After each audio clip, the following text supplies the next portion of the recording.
Meus amigos, boa noite, tudo bem? Marcando presença aí, né? Iniciando mais uma live, a live do nosso movimento Inova Penha, movimento que tem crescido aí com quantidade e qualidade, com boas perspectivas de melhoras aí para a advocacia e para a cidadania, nem só penhense, né? Porque nós estamos aí em contato com vários amigos de outras subseções, de outros bairros, outras cidades, e temos trocado muitas ideias aí que está enriquecendo o nosso movimento, né? E hoje nós temos uma live com o professor Mauro José Tavares, né? Que eu tive a honra de ter sido aluno para tratarmos de um assunto muito atual e polêmico, que é o conflito de poderes. Nós vamos contar aí com a participação do Dr. Márcio Gonçalves, né? Um dos coordenadores do movimento Inova Penha também, o Dr. Marcelo Gomide, que já vai estar entrando também, o Márcio já está presente, já vou enviar o convite. E assim tem sido as nossas live com temas enriquecedores, né? Que é o nosso propósito. Doutor Márcio, boa noite. Excelente noite, doutor Wilson e aos ilustres colegas. Acredito que estejam todos me ouvindo. Estamos ouvindo aí perfeitamente. Estava fazendo a introdução, Márcio, a respeito do nosso movimento, do comprometimento com os temas abordados aqui em nossas lives, né? Eu estava acompanhando. Nós temos buscado aqui trazer pessoas gabaritadas para falar dos temas pertinentes, né? Então, esse é o nosso comprometimento. Hoje, logo cedo, nós nos vimos pessoalmente, né, na nossa reunião para tratarmos aí de assunto pertinente ao nosso movimento Inova Penha. Perfeito. Né? E desde já vamos deixar registrado o convite para a participação aí do nosso evento no dia 27, no anfiteatro da Subprefeitura Penha. Né? Não, e é até interessante, né, Wilson, só te fazendo já uma parte, enquanto os colegas estão adentrando aí a live, na realidade, a receptividade que o Inova Penha está tendo, basta ver que as próprias autoridades estão nos contactando, é o caso da Subprefeitura da Penha, e nós tivemos aí o prazer de, conversando através de mais de uma reunião, podermos aí nos colocar à disposição da cidadania, da advocacia, e o que surgiu aí em consenso essa reunião que nós vamos ter na próxima segunda-feira. Então é super importante, volto a dizer, a presença dos colegas advogados e advogadas para a gente estar ali conversando com o subprefeito, inclusive já confirmou presença, né? Então, aproximar a advocacia aos entes públicos, no caso aqui um importantíssimo equipamento público, que é a Subprefeitura da Penha, representando a municipalidade, não é isso? Então é super importante estreitarmos esses laços. Não é um laço de uma pessoa só. Eu acho que todos aqueles que comparecerão no evento vão ter oportunidade de estar tendo esse acesso junto ao subprefeito. Eu acho que vai ser assim de grande valia. E fica aí ressaltado o convite que você já antecipou na próxima segunda-feira, dia 27 agora, e contamos com a presença do maior número possível. Por favor, levem os colegas advogados, o convite é extensivo a todos, para que compareçam na subprefeitura, lá no anfiteatro, para que a gente possa conversar e debater um pouco questões voltadas à cidadania e à advocacia. Perfeito, é isso aí. O professor Mauro José já entrou, já enviei o convite aí para nós darmos início à nossa live. Professor Mauro José. Boa noite. Boa noite, professor. Tudo bem, doutor? Tudo bem? Graças a Deus. Que honra é para mim, que honra na condição de ser ex-aluno estar aqui partilhando essa live. É uma live assim, muito interessante né? Sim. Um tema muito atual, um tema muito polêmico. Eu comentava com o Marcelo Gomide sobre essa live e ele pediu que queria participar também, até porque nós temos essa admiração em comum pelo nobre professor, né? E- Que inclusive nos motivou a realizar o exame de ordem e olha, na matéria de constitucional, né? funcional, hein? Constitucional. A culpa foi sua. Tem que ter coragem, hein? Tem que ter coragem, hein? Exatamente, coragem. Então, aí, para introduzir, eu gostaria de apresentar o Dr. Márcio Gonçalves, que está dividindo a live. O Márcio ele foi presidente da OAB Penha por 3 gestões, é um dos coordenadores do nosso movimento aqui, o Movimento Inova Penha, que está compartilhando com a gente aí dessa live. Legal, muito bom, ótimo. Muito prazer, doutor. Então, Boa noite, doutor Márcio. Muito obrigado. Uma boa noite ao colega também. Seja muito bem-vindo. Opa, muito obrigado. Eu agradeço a oportunidade para nós, né? Como professor, acho que a melhor remuneração é essa.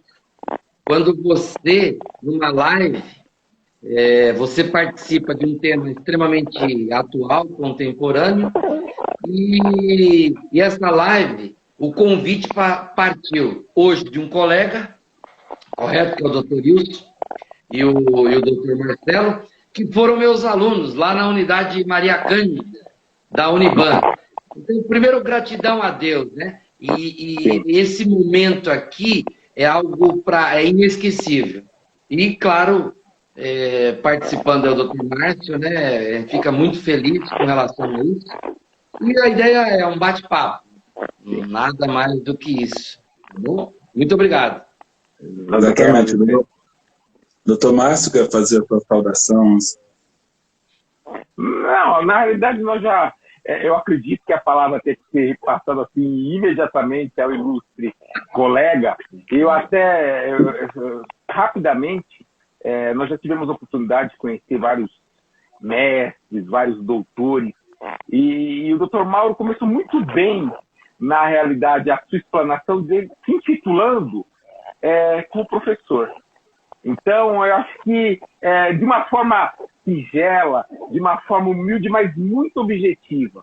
E eu conheci um grande professor, que foi o professor Amaury Mascaro do Nascimento, que já carregava o título de professor no seu nome, e em uma cerimônia lá na subseção da Penha, ele falava e se engrandecia. Ele era muito mais do que mestre, muito mais do que doutor, mas ele já tinha incorporado ao nome dele a qualidade, a grande qualidade, e é por isso que o Dr. Mauro começou muito bem essa nossa singela live, mas de grande importância, se intitulando como professor.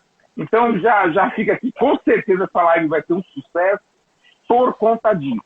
Porque a partir do momento que as pessoas se colocam dessa forma, colocando do lado todos os seus títulos e se intitulando como professor, já engrandece qualquer evento. Então fica aqui já registrado a minha emoção quando eu falo, menciono e repito a grande qualidade, e principalmente hoje, no momento presente, quando a gente vê a nossa educação tão propagandeada, mas tão pouco valorizada, um ilustre colega, e o Dr. Wilson já rasgou aí todos os elogios. Hoje nós tivemos uma reunião de manhã e ele já antecipando a questão, já rasgou todos os elogios, mas fico assim realmente tocado por começarmos muito bem essa live, homenageando na pessoa do colega que se intitula professor. Então, Wilson, acho que eu já falei demais. Tá ótimo. Mestre, nós vamos abordar o tema conflito de poderes, um tema muito polêmico e muito atual. Então, eu acho que assim quem sou eu para falar como o mestre deve iniciar? Mas uma introdução, que a história nos conta que o Aristóteles, ele foi o primeiro filósofo a vislumbrar a existência das funções diversas de poder. Isso. Porém, não foi aplicado. Em seguida, depois do iluminismo, veio John Locke lá, que fez de uma forma genérica. Né? Mas o princípio da separação de poderes ele foi consagrado, todo mundo sabe, através do Montesquieu, né?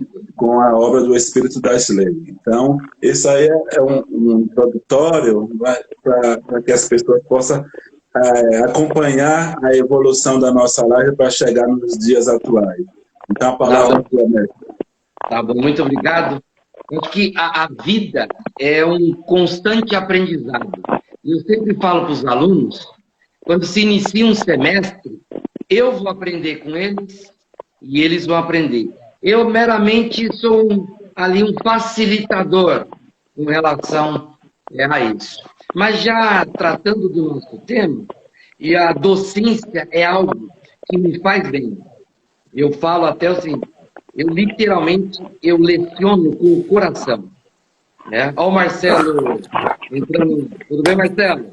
Um abraço para vocês. Boa noite. Desculpa Boa noite. entrar no meio do caminho, mas quero pedir desculpas aí pelo meu atraso, mas eu estava num atendimento no Rio, e aí se eu não concluísse a reunião, não tinha jeito.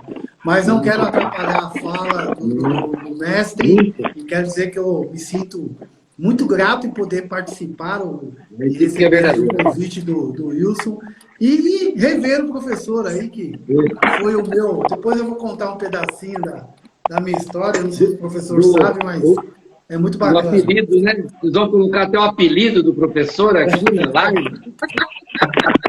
Coração peludo. Coração peludo. Ei, ô, doutor Márcio, um apelido desse, imagina o professor, hein? Não dá mais nada. Não dá mais nada, mas vamos lá. Então, como bem introduzido aí pelo Dr. Wilson, Montesquieu ele traz aquela ideia de, no tocante o quê? A separação dos poderes. Em relação a isso, separação dos poderes, nós vamos na nossa lei maior, que é a Constituição Federal. E está lá no artigo 2º da Constituição Federal, são poderes da União: o Legislativo, o Executivo e o Judiciário, independentes e harmônicos. E muitas vezes essa palavra, né, conflito entre poderes. Veja só, esse artigo 2º, ele trata de um princípio, que é o princípio da separação dos poderes. E por quê? Qual é o objetivo dessa separação? Cada um desses poderes, ele tem uma função típica, ineprecípua, específica. Legislativo, legislar e fiscalizar o executivo. E o executivo, administrar. E o judiciário, julgar. Então, cada um desses poderes tem uma função típica. Agora, separação dos poderes. Esta separação dos poderes é cláusula pétrea. Não pode ser abolida nem por meio de uma proposta de emenda à Constituição. Nenhuma PEC pode abolir. Nós já tivemos 4 poderes. Poder moderador, na Constituição de 1824, que esse poder estava nas mãos de quem? Do imperador. E essa foi a ideia de Aristóteles, John Locke e Montesquieu. Evitar o Estado absolutista. O poder nas mãos de uma pessoa só. Tem até uma frase de Luís XIV, ele fala o quê? Eu sou o Estado. Você tem todos os poderes na mão de uma única pessoa, você está diante de um Estado absolutista, um Estado autoritário, e aquela ideia, o Estado tem que ser controlado. Então, controle do poder estatal. Então, é importante que os poderes estatais sejam controlados. Então, eu até alteraria, não há conflito. Então, hoje a relação, há conflito entre poderes. Não, é necessário, é obrigatório, é constitucional o controle de um poder em relação ao outro. E por que isso? Para evitar o abuso do poder de um desses poderes, o abuso. Então, literalmente, hoje, a relação que está na própria Constituição é o quê? É um controle entre os poderes. E aí, nesse sentido, veja só, por que isso, professor? Para o bem maior, garantir direitos, garantir liberdades individuais, garantir os direitos das minorias. Então, o poder estatal, ele tem que ser controlado. Ele tem que ser controlado para evitar esse absolutismo. E aí, vejam só, essa questão da função típica. Alguns exemplos, como nós vimos aí. O legislativo julga o presidente da República num crime de responsabilidade.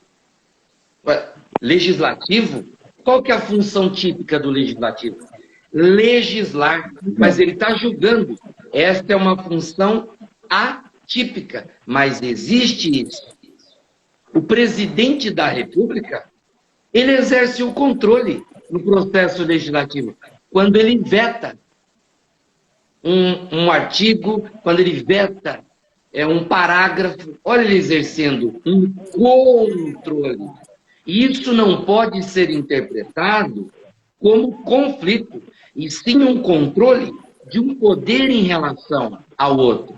Vamos lá, CPI, Comissão Parlamentar de Inquérito, ela tem competência de uma autoridade judicial, mas esta autoridade, ela pode ser limitada pelo poder judiciário, dentro da sua jurisdição. Não é toda.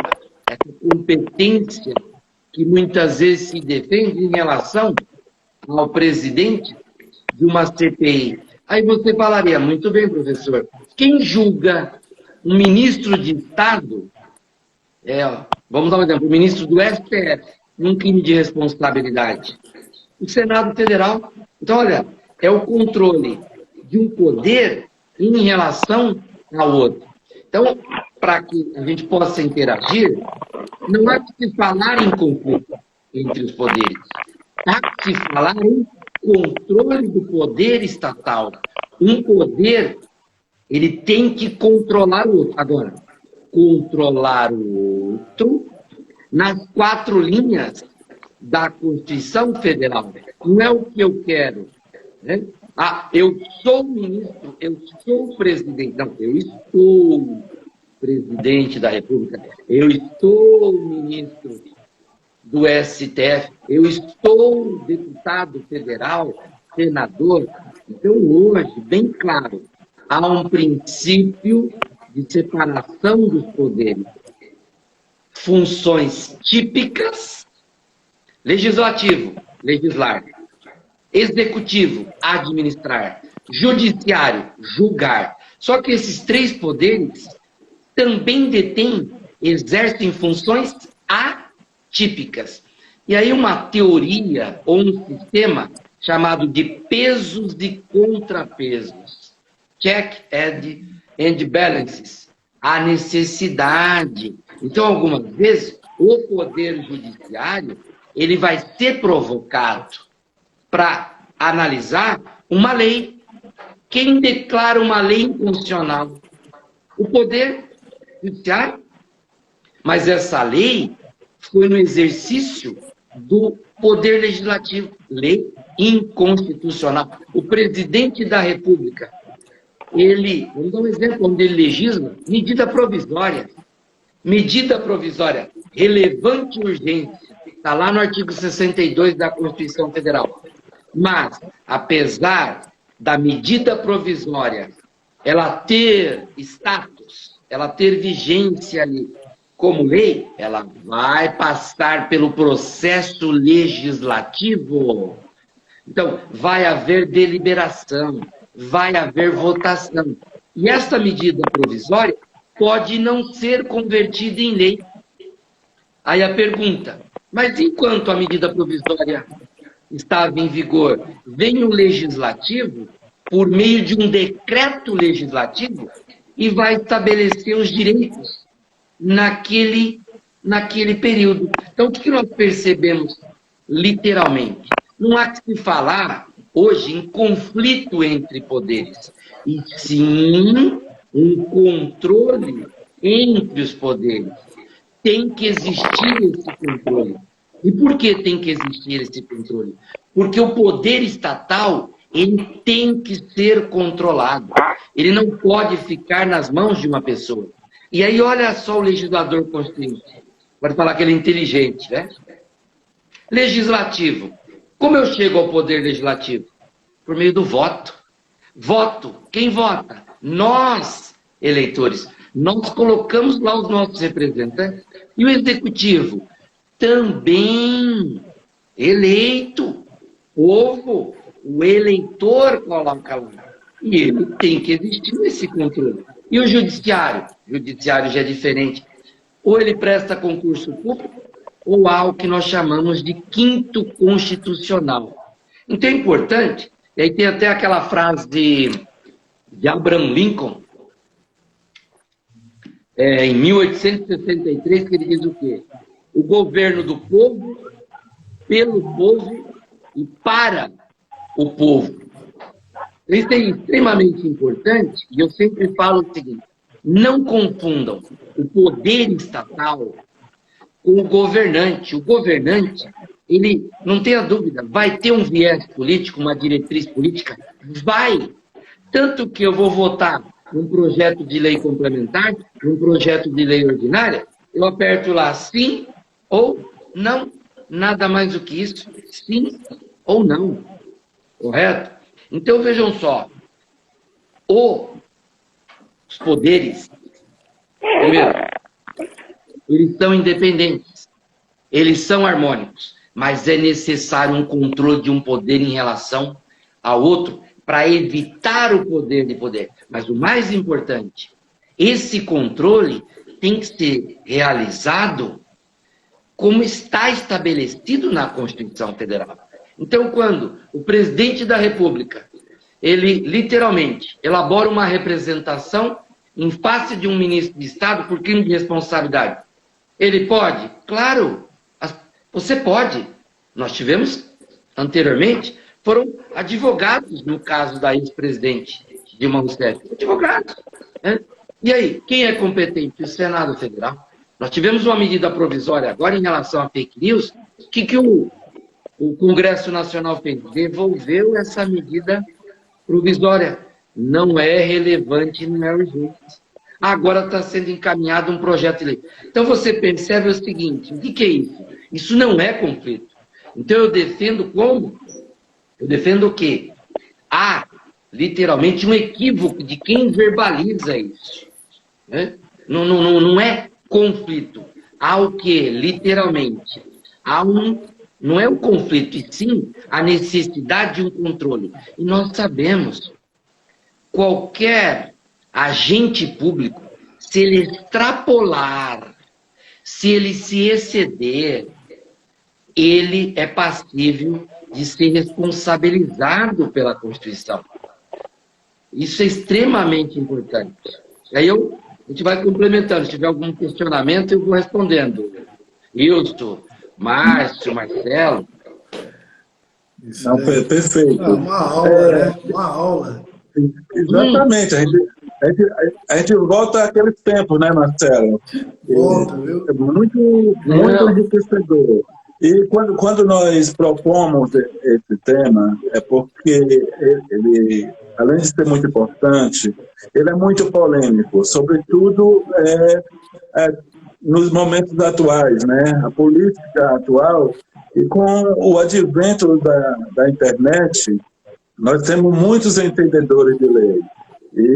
E na internet a gente vê muita coisa. Então, nós propomos esse tema justamente para que a gente possa, através do nosso movimento, estar ofertando aqui aos nossos espectadores essa brilhante aula como está sendo, né? E outra, complementando, você falou muito bem, acho que hoje, com relação ao tema, extremamente, esse conflito, ele é polêmico. Hoje nós temos um ativismo judicial, isso é propalado, né, de uma maneira ela é atual. Nós temos muita a questão da política envolvendo isso. Eu até falo isso para os alunos, nós, operadores do direito, os alunos, quem está nessa lida no dia a dia, toda informação, tudo que chega para você, você precisa ter a preocupação de quê? De apurar. Porque muitas vezes aquela fala, ela tem o quê? E é natural. Ela tem um viés ideológico, político, e é natural. Isto é Estado democrático de direito. Eu poder expor a minha ideia. E hoje, muitas vezes, nós temos um discurso do ódio. Qual que é o discurso do ódio? Então, o Márcio pensa diferente. O doutor Márcio pensa diferente do que eu. O doutor Márcio está errado. E eu estou certo. Ah, o doutor Marcelo, não tem fundamento. Não, isso é discurso do ódio. Eu tenho o Estado democrático de direito, respeitar autonomias, impor limites, não é ilimitado. Nenhuma autoridade, ela tem poder ilimitado. Correto? Então, vamos lá. Nós vamos bater um papo, nós vamos conversar. Eu tenho que respeitar a opinião contrária do outro. Né? Isso é Estado democrático de direito. Isto é democracia. Senão, literalmente é o seguinte, os três poderes eles vão se alinhar e aí nós vamos estar diante de um Estado absolutista. Não podemos permitir isso, principalmente após a Constituição de 88. Após a Constituição de 88. É um marco. Exatamente. Outra, e aqui nós podemos falar, eu aqui sou a pessoa, pode dizer assim, com DNA, data de nascimento antiga, né? Um pouquinho, né? Data de nascimento antiga. O que acontecia antes? No meu tempo de escola, você não podia perguntar para o professor. Você não podia ter dúvida. Né? Hoje, olha já uma mudança. O aluno faz pergunta, o aluno se posiciona. É possível um seminário, é possível um debate onde eu tenho que aceitar a opinião do outro. E não aquilo, eu quero porque quero, aí vira birra. E muitas vezes nós temos autoridades assim. Sim. Só que no nosso ordenamento jurídico não se permite. Outro detalhe, eu falo para os alunos, não verbalizem as forças. Eu posso falar como militar que fui por quase 32 anos, Forças Armadas não é poder estatal. Forças Armadas é um órgão público federal, é uma instituição permanente, mas não é poder. O Ministério Público é o quarto poder. Nós, operadores de direito, não podemos nem brincadeira verbalizar isso. Ministério Público é uma instituição permanente. Ministério Público Federal, Ministério Público Estadual. E um outro detalhe também importante, em relação ao município. Município, ele tem dois poderes. Ele tem o poder executivo municipal e o poder legislativo municipal. Ele não tem um poder judiciário. Somente os estados, o Distrito Federal e a União é que tem esses três poderes estatais. Tá bom? Ok? Vamos lá. Marcelo, Então, vou fazer. Aproveitando a fala do nosso mestre, o que acontece? Essa questão de verbalizar ali o culto da raiva, né, do ódio, a gente percebe muitos advogados fazendo algo no impulso. Muitas vezes não se pensa para falar. A exemplo, por exemplo, na minha área, né, advogando e também na contabilidade de advogados, o que eu percebo? Nós tivemos, por exemplo, recentemente uma medida provisória, que é a MP 1040/2021, que falou a respeito do quê? Da exclusão da sociedade empresarial do seio, né, do seio comercial, digamos assim. E, lógico, que foi verbalizado de uma maneira totalmente equivocada, colocando que a sociedade de advogados, quanto a sociedade individual de advocacia, que é regida por uma lei especial, é regida pelo nosso estatuto, ela também fazia parte disso, que nas redes sociais eu sofri muitos ataques, mas muitos ataques, porque diziam, agora eu quero ver você falar de lucros, agora eu quero ver você falar a respeito daquilo. E aí, às vezes, eu parava para me perguntar e falava, gente, é o discurso realmente do ódio, né? Pessoas defendendo bandeiras sem saber o que está fazendo, né? E aí, logo em seguida, veio a reforma tributária, né, que está em curso, e muito se falou da tributação do lucro, né?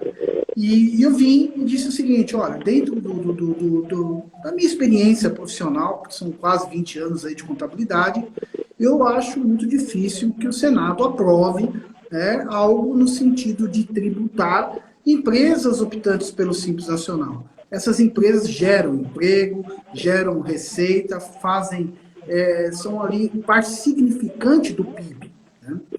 E muita gente estava mais preocupado no discurso de dizer o seguinte, olha, vai acabar o lucro, eu quero ver agora, como que você vai fazer? E eu ficava pensando assim, gente, a gente está fazendo algo para levar ali conhecimento, elementos para que os advogados possam tomar uma melhor decisão, estamos fazendo algo para ajudar a classe de advogados e o próprio advogado, muitas vezes, acaba desconhecido por falta dessa maturidade ou por uma questão mais voltada para a política, né? Prima por esse discurso do ódio. Então, você está despertando essa vontade, né? Vontade de você ali deliberar, discutir, conversar, para, de repente, surgirem saídas legais, né? Você estudar aquela situação. Acho que é extremamente importante. E aqui eu vou até aproveitar, eu tenho que fazer um pouco. Tá minha esposa, meus filhos assistindo a live, meu pai, minha irmã, meu irmão. Opa, boa noite. Meu cunhado, a minha cunhada. Olha, eles estão em Bauru. Minha esposa e meus filhos estão aqui em São Paulo, mas a minha família está lá em Bauru me assistindo. Ai, que maravilha. É uma emoção. Como professor, como pai, né? É algo extremamente, me deixa extremamente emocionado, envaidecido, você não sabe como. É muito, muito prazeroso também. Inclusive comigo também acontece isso. A minha mãe não perde uma das nossas lives, né? Por sinal, hein, Wilson? Mãe é sempre fiel, né? Mãe, o filho sempre é mais bonito, é o mais cheiroso, é o mais charmoso, né? É o mais inteligente. Com certeza. E aí, eu acho que o que o Marcelo falou é importante, e porque muitas vezes as pessoas não estão preparadas para quê?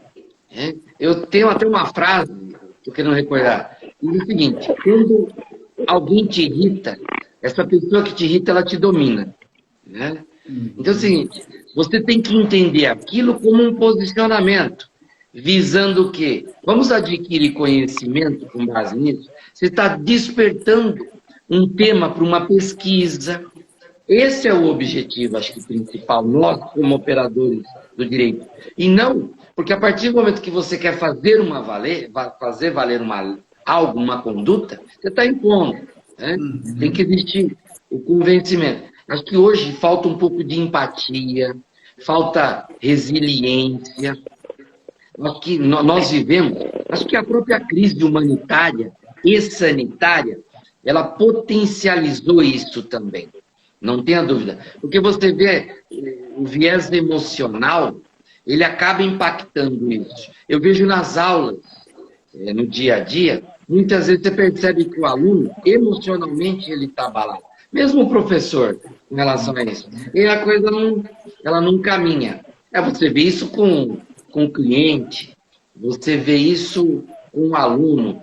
Eu imagino, na própria OAB, na subseção, você percebe isso entre os advogados. Eu não concordo com você, não vou fazer parte de um grupo de estudo, não vou apoiar. Então você percebe alguns obstáculos com relação a isso. Mas Isso faz parte, inclusive, até lembrando, no artigo, lembrei agora aqui, um pouco de direito constitucional, a Declaração Universal dos Direitos do Homem e do Cidadão, está lá no seu artigo 16, o quê? Separação dos poderes e liberdade. Liberdade. Eu tenho que ter liberdade de pensamento. Eu tenho que ter liberdade para me manifestar. Eu tenho que ter liberdade de ir e vir. Mas essa liberdade não é ilimitada.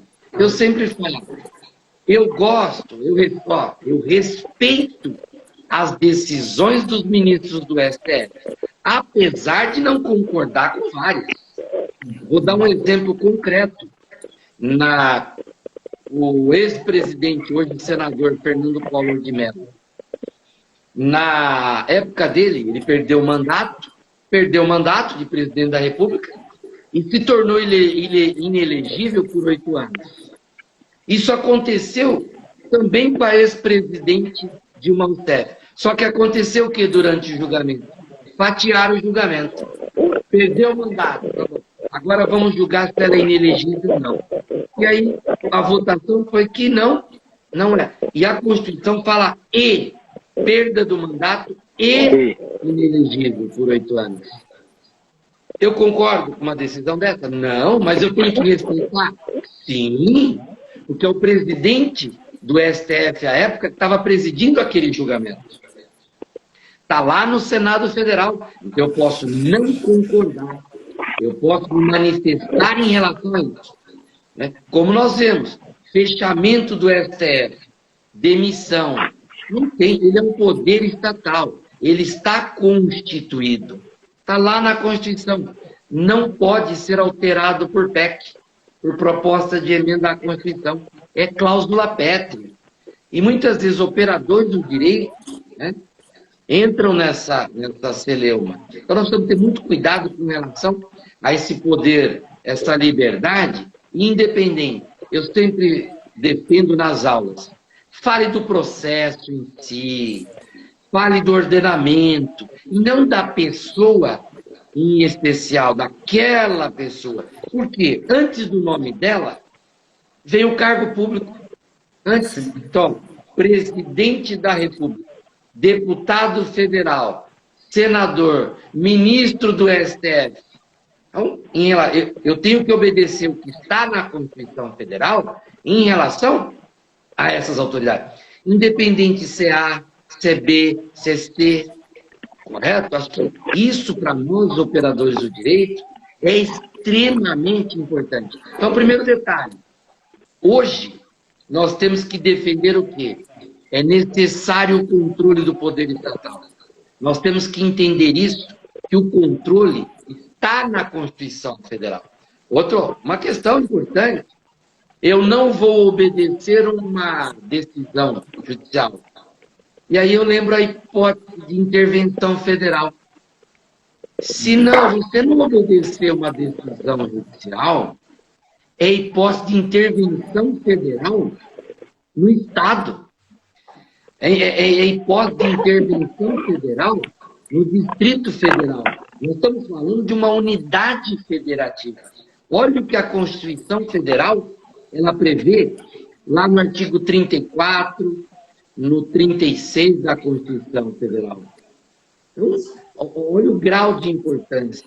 Eu acho que isso é extremamente importante e nós temos que fazer uma leitura diferenciada. Eu sempre falo para os alunos e para as alunas, ouviu algo, leu algo, vá lá, vá investigar. Nós, como operadores do direito, temos que fazer uma investigação informativa. Vai lá se informar, realmente é aquilo. E porque muitas vezes alguém que está ali, como o Marcelo falou, o próprio doutor Márcio e o doutor Wilson, muitas vezes a pessoa está ali apenas para polemizar. Ela não quer conhecimento, ela não quer habilidade, ela não quer atitude nenhuma, ela não quer mudar nada para melhor. Ela nem pensa no outro. Ela nem pensa no outro. Ela está ali, literalmente, para quê? Para polemizar. E aí aquilo que se fala, time de futebol, religião, Não adianta. Você não vai chegar no lugar nenhum. Não é verdade? Não adianta você ficar discutindo isso, né? Tá bom? E vamos lá. Tem uma fala, né, também do Mauro, quando você fala dessa questão do emocional, né, e a pandemia, ela de certa forma, ela acelerou esse processo, ele aflorou, né? Eu converso com muitos advogados no dia, né? Todos os dias eu tenho contato com muitos advogados, porque a advocacia, além de ser a minha profissão, também virou um negócio para mim, porque eu sou contador dos advogados. Então, eu lido com muitos advogados. E eu me deparo com muitos advogados com, assim, problemas emocionais, crenças limitantes, né? Crenças essas que, por conta da nossa programação, por conta da nossa história, né? Por conta, de fato, do local onde a gente convive, com as pessoas que a gente convive. Então, a gente percebe que, principalmente neste momento específico que a gente está vivendo, parece que muitos estão à flor da pele, né? Então, eu converso com alguns colegas e eu percebo que o pessoal está meio voltado para a política, o pessoal está mais focado no que está passando ali no noticiário, e eu vejo um pouco voltado ali para aquilo que vai te trazer algo produtivo para a tua vida, né? Como realmente você produzir, semear bons frutos, pensar no teu próximo como alguém que realmente reflete a sua verdadeira imagem e você pegar na mão e ajudar.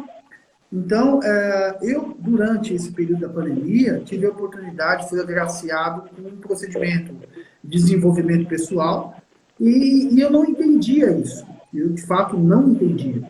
E eu comecei a enxergar o ser humano, ou seja, os advogados e a mim próprio, né, de uma forma diferente, com mais compaixão, porque muitas coisas acontecem nos dias de hoje por falta de comunicação, por falta de empatia, por falta de resiliência, né, por falta realmente de, às vezes, um pedido de desculpas, né, às vezes um pedido que faz a diferença, às vezes a pessoa não está no seu melhor momento. E isso, nós como operadores do direito, né, pessoas que estamos ali lidando com o ser humano, tem que ter essa relação. Porque se não fizermos isso, fica difícil você também, como advogado, achar que você vai se debruçar só na parte técnica, que eu acredito que nós façamos mais do que as nossas obrigações, né? A nossa obrigação é defender o direito, mas também tem um lado humano. Tem o lado humano que a gente precisa compreender, se colocar no lugar do próximo, entender por que essas razões acontecem dessa maneira, né? E hoje também é o seguinte, eu falo até isso no dia a dia com os alunos, depende muito onde você está. Você está num churrasco em família, está lá confraternizando. Vai sair esse tipo de assunto? Vai sair esse tipo de assunto. Mas você está num churrasco em família, é diferente. Você está numa reunião, de repente numa comissão da OAB. Você está peticionando, você está realizando uma sustentação oral. Outro detalhe, você está falando com corretores de imóveis, corretores de seguro. Então, isso depende muito para que público você está falando. Quem que é seu público? Se não, realmente, não tenha dúvida. Você num churrasco em família, você vai falar mal de um político, mal de uma política, de um governante e tal. Pode dar muito estresse isso. E por quê? Aquele é um momento de confraternização, sua opinião. Mas para quem você vai estar verbalizando? Eu acho que também, aí eu posso falar aqui, uma questão cristã, tem até a parábola da semeadura. Você está plantando a sua semente, está entre espinhos, entre pedras, ou você está plantando numa terra fértil? Exatamente. Porque algumas vezes é o seguinte, não adianta ficar jogando semente entre espinhos, entre pedras, porque a pessoa não quer isso. Ela não quer te ouvir. Ela é radical em relação a ela. Você faz sua parte, mas Não tem como você obrigar a pessoa a pensar. A pessoa não tem essa vontade. Acho que isso, eu imagino, eu percebo isso. Eu sempre falo para os alunos, nós estamos num ambiente acadêmico. Quando você está num ambiente acadêmico, você tem um vocabulário, você tem uma conduta. Quando você está na OAB, na comissão, a OAB é um exemplo, é uma instituição, né? É uma organização. Você tem pessoas que pensam diferente, mas você sempre tem que pensar no bem de quem? Do profissional liberal, do advogado. Primeiro, a OAB como instituição, e depois, em relação aos seus membros. Eu acho que esse é o pensamento em relação à administração pública, em relação aos poderes estatais. O que você quer para a advocacia? O melhor para ela. O que o político, muitas vezes, ele quer o bem da coletividade, sim, mas para a classe política. Isso faz parte da democracia. Nós temos leis para isso, nós temos a Constituição para isso. Você foi eleito por um Estado. Você vai apresentar emenda, você tem recursos para onde? No seu Estado. Isso é natural. Então, eu acredito o seguinte, né? E aí, com relação ao tema em si. Hoje, essa relação contemporânea, ela está muito viva. E por quê? E o Dr. Wilson, no início da live, falou muito bem isso. Hoje as informações, elas chegam muito rápidas. Só que elas chegam de uma maneira tão rápida que você não tem condições de quê? De se certificar em relação àquela informação. Até que ponto aquela informação, de onde ela está vindo? Qual que é a fonte? Se fosse um trabalho acadêmico, qual é a fonte? Aí eu falo, olha, uma reportagem, o repórter ali, ele tem um compromisso como profissional, como repórter, e não como operador de direito. É a mesma coisa um locutor na rádio, um apresentador na TV. Você precisa ter muito cuidado com relação a isso. Você tem que ir lá se certificar. Aonde você vai colocar essa informação? Você vai verbalizar essa informação para quem? Para que grupo? Por quê? Muitas vezes, quando você tem uma ótima oratória, você convence 1, 2, 10, 15, 50 para a sua oratória. Correto? E aí, aquele tema, ele tem uma repercussão, como o próprio Dr. Marcelo falou. Qual o viés? E algumas vezes você tem que ter muito cuidado com o que você fala, o que você escreve. E por quê? Porque o resultado em relação a isso pode ser devastador. Você acaba com a carreira de alguém, com a vida pessoal, com uma família, com uma empresa. Precisa ter muito cuidado com relação a isso. E por quê? As pessoas acabam extrapolando. Olha, conflito entre os poderes, controle entre os poderes, mas eu não posso ameaçar a vida daquela autoridade. Você está extrapolando, você está agindo aí com excesso. Nós não podemos entrar por esse caminho, não podemos, principalmente nós, como operadores do direito. E eu sempre falo, tá bom, e você? Você vai fazer o quê? Não, nós nunca tivemos um STF com essa composição. Tá bom? E você está fazendo o que para isso? Nós nunca tivemos um Congresso Nacional, né, como esse. E você está fazendo o que para mudar isso? Há um poder judiciário, você está fazendo o que para mudar? Mas mudar de maneira ética, mudar de maneira moral, mudar de maneira legal, tá certo? Nós não estamos na rua. Você não está numa esquina. Você pode jogar as palavras e não acontece nada. Não é assim. Não é assim. Eu acho que aí que o advogado ele é importante para ele falar, não, olha, o seu posicionamento ele tem que ser respeitado. A sua opinião tem que ser respeitada. Mas como você está verbalizando, talvez não é o mais adequado. Né? E é o que eu disse agora. Quando você fala controle de um poder em relação ao outro. É isso. Tem que existir o controle do poder estatal. Tem que existir limites. Senão, o que vai acontecer? Um poder, ele vai literalmente se sobrepor ao outro. Não. Um controle em relação ao outro. Vai evitar abuso. Então, na aula, mas professor, controle, é que tem um ranço sobre essa palavra. Com relação ao quê? Quando você fala em controle, dá a ideia de que, olha, eu estou impondo goela abaixo. Não, de maneira alguma. É o que está na Constituição Federal. Você vai trabalhar com o que está na Constituição. Você vai trabalhar com o que está na legislação. Então você tem que obedecer uma decisão judicial? Tem. Um ministro do STF, ele pode responder por crime contra crime de responsabilidade? Pode. Crime comum, crime de infração penal comum? Pode. Né? Perda do mandato, decoro parlamentar. Olha aí um exemplo. Olha lá. Então você vê, existem vários instrumentos de controle. E o mais importante, em cada um desses poderes, olha um exemplo. Prestação de contas. A prestação de contas do chefe do Poder Executivo vai para o Poder Legislativo. Ele pode responder por improbidade administrativa.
Presidente do STF, as despesas que ele vai ter, orçamentário, receita e despesa, ele encaminha para onde? Para o Congresso Nacional.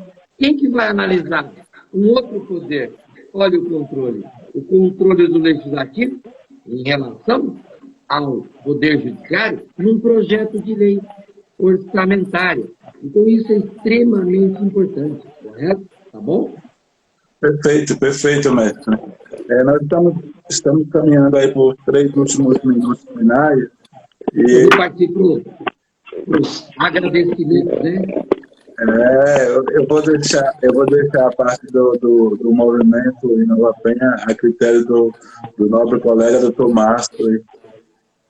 Não, eu só quero agradecer. Eu gostaria só de fazer uma rápida pergunta para o professor, antes. Coisa rápida.